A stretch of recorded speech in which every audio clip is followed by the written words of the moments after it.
Ketika memang ia hanya menghambakan dirinya kepada Allah Subhanahu wa ta'ala, jadilah loyalitasnya, patokannya kepada hak yang datang dari Allah Subhanahu wa ta'ala. Seseorang yang memang beneran merealisasikan makna ubudiyah, penghambaan diri kepada Allah Subhanahu wa ta'ala, terutama dari antara para penuntut ilmu, akan diuji sebelah sini. Okay? Ketika ilmu yang hak yang kau ketahui, ilmu hak yang kau ketahui dan udah kau pelajari, ternyata bertentangan dengan apa yang disampaikan atau apa yang diyakini oleh arus manusia yang ada. Di situ ada orang-orang yang mencintaimu dan orang-orang yang dicintaimu, tapi mereka berada di arus yang berbeda dari ilmu yang kau kenal. Oke? Kalau kau sampaikan ilmu yang hak ini yang bertentangan dengan apa yang mereka yakini, berubahlah mereka tadinya orang-orang yang mencintaimu menjadi orang-orang yang membencimu. Siap-siap. Oke? Orang-orang yang kau agungkan, orang-orang yang kau hormati ternyata bertentangan dengan ilmu yang hak yang kau pelajari. Dari qala Allah, dari qala Rasul, dari lisan para ulama memang. Dan kau telah yakini, dan banyak contoh para ulama. Ternyata ketika kau sampaikan, bertentanganlah apa yang kau sampaikan dengan apa yang dikatakan oleh orang-orang yang kau cintai mereka dan mencintaimu. Oke? Atau orang-orang yang kau hormati mereka dan agungkan mereka selama ini ternyata bertentangan. Tuh, kita di depan dua pilihan. Mana yang kau mau ikuti? Ilmu yang hak yang selama ini telah kau dapatkan, Allah bukakan ilmunya padamu, pintu-pintu keilmuannya padamu, atau mengikuti arus ini. Di situ seseorang diuji.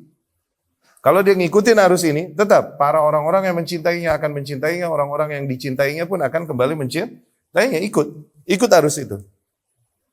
Tapi berarti kau melepaskan hak yang telah kau ketahui dari Allah Subhanahu wa ta'ala. Tapi kalau kau mengikuti yang hak ini, yang bertentangan dengan mereka, akhirnya mereka yang mencintaimu berubah menjadi orang-orang yang membencimu. Orang-orang yang kau hargai dan agungkan berubah menjadi orang-orang yang menyuruh manusia untuk memusuhimu. Siap gak? Itu resiko seorang penuntut ilmu. Mana yang kau pilih kelak?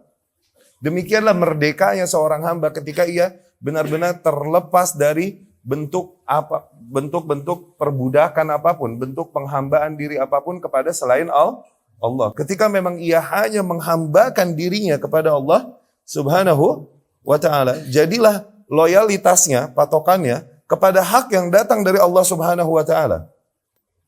Loyalitasnya hanya kepada hal itu. Adapun kepada person, kepada makhluk, kepada golongan, kita mencintai mereka, bersatu mereka karena ketemu di jalan yang sama tersebut yang kita yakini kebenarannya. Bukan karena dia sebagai person aku mencintai dia, bukan. Karena dia ketemu di jalan yang sama yang aku juga meyakini bahwa jalan itu jalan hak. Tuh.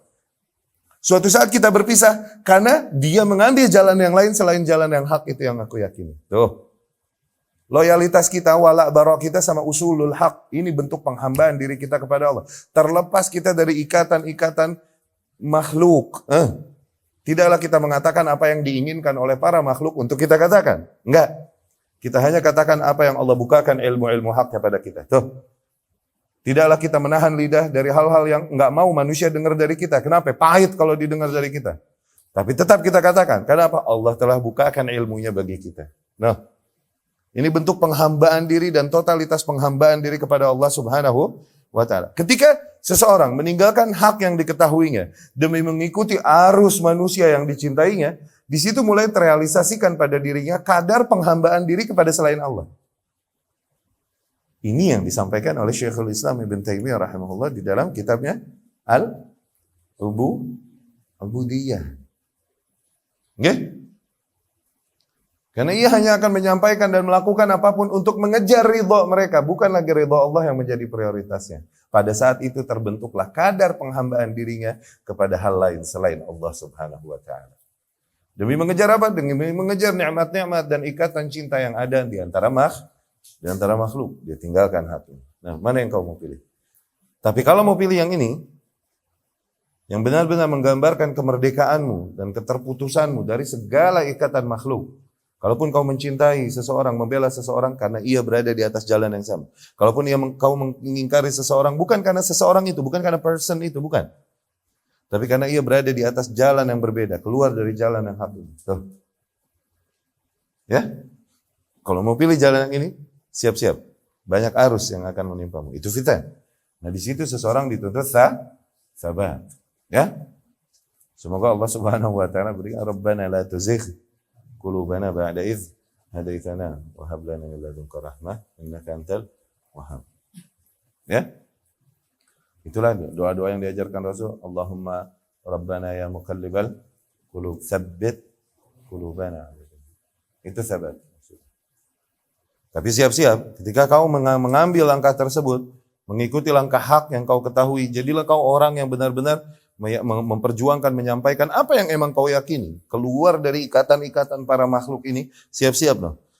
Al-laum, al-itab, caci, maki, tahdid, teror. Tahdid ini ancaman, teror bahasa sekarang.